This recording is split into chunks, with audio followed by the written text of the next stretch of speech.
원하고 바라고 기도합니다. 이 세상을 살아가는 동안에 나의 힘을 의지할 수 없으니 기도하고 낙심하지 말 것은 주께서 참 소망이 되심이라.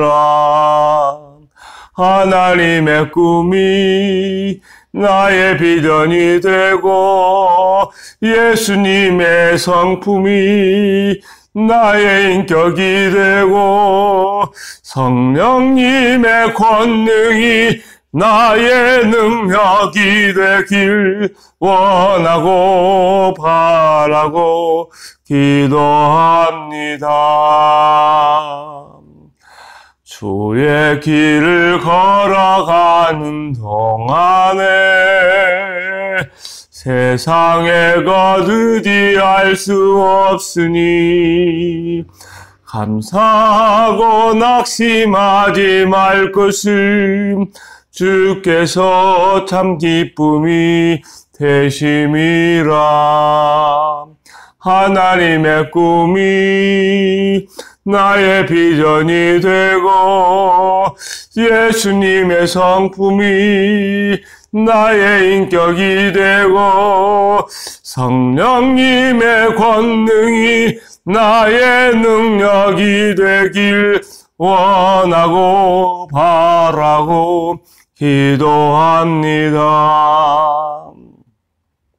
하나님의 꿈이 나의 비전이 되고 예수님의 성품이 나의 인격이 되고 성령님의 권능이 나의 능력이 되길 원하고 바라고 기도합니다.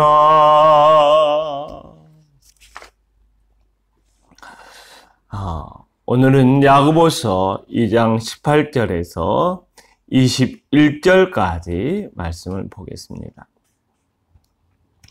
어떤 사람은 말하기를 너는 믿음이 있고 나는 행함이 있으니 행함이 없는 내 믿음을 내게 보이라. 나는 행함으로 내 믿음을 내게 보이리라 하리라. 내가 하나님은 한 분이신 줄을 믿고 잘하는도다. 귀신들도 믿고 떠느니라. 아하, 허탄한 사람아 행함이 없는 믿음이 헛것인 줄을 알고자 하느냐. 우리 조상 아브라함이 그 아들 이삭을 제단에 바칠 때에 행함으로 의롭다 하심을 받은 것이 아니냐. 아멘. 수요일 아침입니다. 우리 주 예수 그리스도의 은혜와 평강이 주님을 사랑하는 모든 사람들에게 갑절히 있기를 주의 이름으로 축원합니다.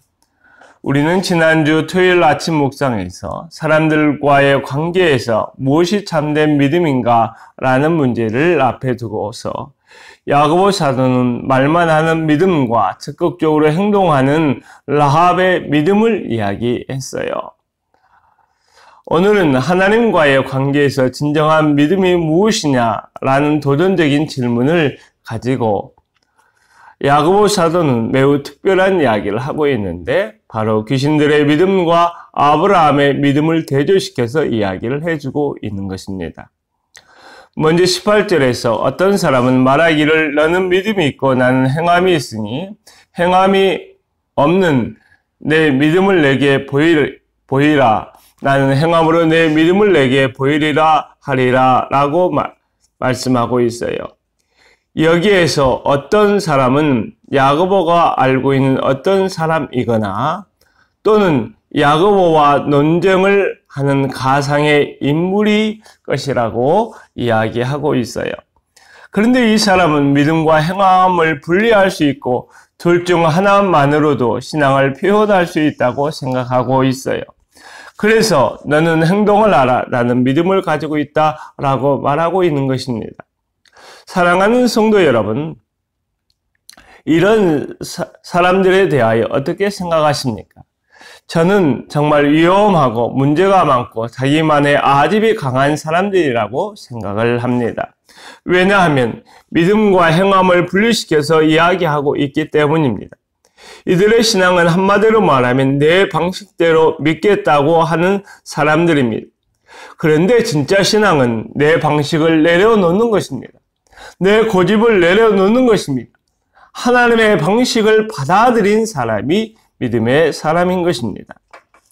야고보 사도가 이런 사람들에게 19절에서 내가 하나님은 한 분이신 줄을 믿느냐? 잘 아는도다. 귀신들도 믿고 떠느니라 하고 귀신들의 믿음에 대해서 이야기를 하고 있어요.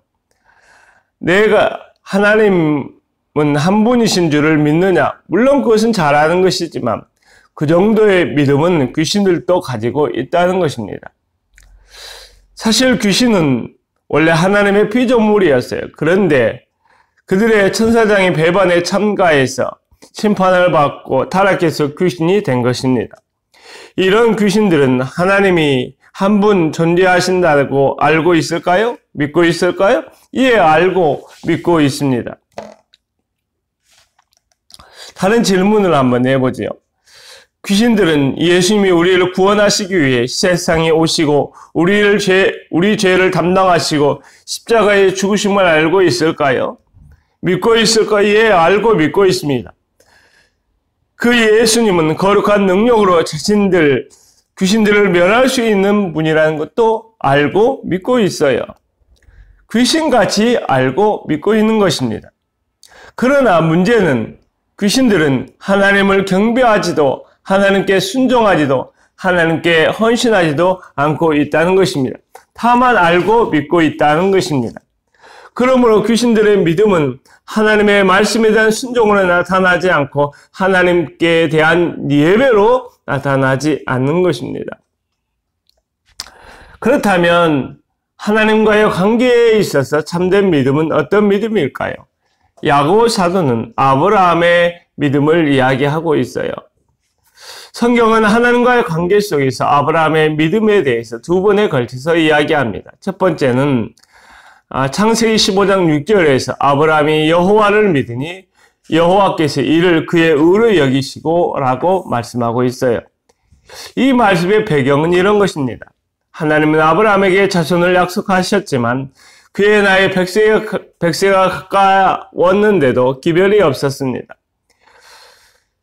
그는 기대를 포기하고 자기 종 가운데 똑똑한 한 사람 엘리에셀을 자기의 상속자로 생각하고 있었어요.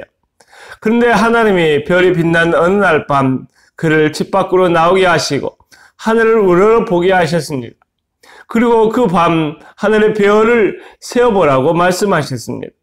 너무 많아 셀 수 없다고 하자 내 자손이 이와 같을 것이라고 하셨지요. 이때 이런 하나님의 말씀을 아브라함은 받아들였어요. 그리고 하나님은 자신의 말씀을 받아들이고 믿는 아브라함을 귀하게 여기시고 그를 의롭다 하셨습니다. 마치 이것은 우리가 예수님을 우리의 주님으로 우리 하나님으로 영접했을 때 우리의 믿음을 보시고 의롭다 여겨주셨다고 하는 칭의의 믿음과 같은 것입니다. 그런데 놀랍게도 이와 같은 동일한 단어를 야고보 사도는 아브라함의 다른 사건에도 똑같이 적용해서 쓰고 있어요. 창세기 22장에 아브라함이 자신의 독자 이삭을 바치는 사건을 야고보 사도가 이야기하면서 21절에서 우리 조상 아브라함이 그 아들 이삭을 제단에 바칠 때 행함으로 의롭다 하심을 얻은 것이 아니냐라고 말하고 있는 것입니다. 야고보 사도가 언급한 이 사건 너무나 유명한 이야기지요. 100세에 얻은 독자 이삭을 제물로 바치라는 엄청난 하나님의 말씀 앞에서 모리아산에 올라가 이삭을 제단에 바친 사건을 말하고 있는 것입니다. 사랑하는 성도 여러분, 야고보 사도가 하나님과의 참된 믿음을 이야기할 때 창세기 15장 6절에 나오는 사건을 두고 말한 것이 아니라 창세기 22장에 나오는 독자 이삭을 바치는 사건을 두고 아브라함의 믿음을 이야기하고 있다는 점을 놓치면 안 될 것입니다. 야고보 사도는 왜 창세기 22장의 사건을 참된 믿음의 사건으로 이야기하고 있을까요? 아브라함의 믿음이 순종으로 입증된 사건이었기 때문입니다.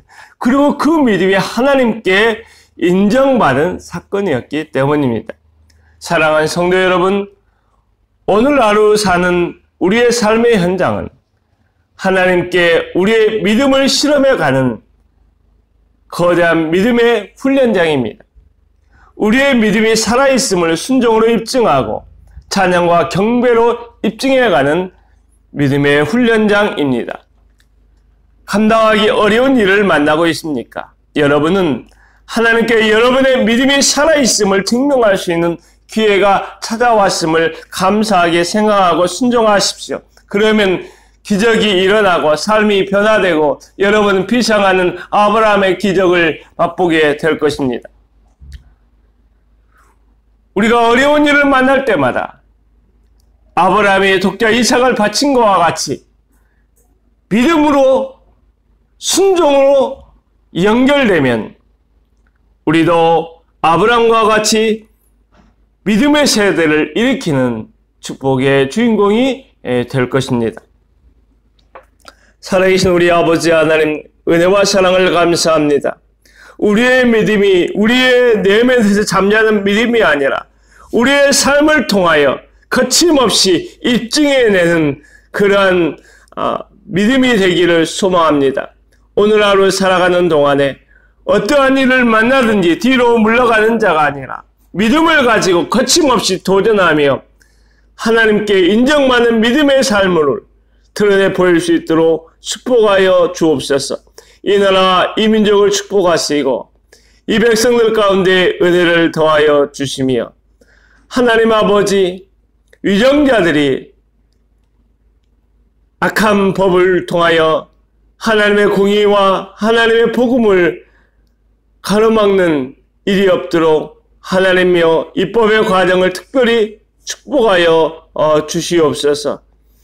주의 종들과 주의 백성들을 오늘 하루도 붙잡아 주시고 위로부터 부어주시는 거룩한 능력을 더하여 주시옵소서. 오늘 하루 우리가 아브라함의 믿음과 같이 놀라운 믿음으로 살아가게 될 것을 믿습니다. 감사하고 예수 그리스도의 이름으로 기도합나이다. 아멘.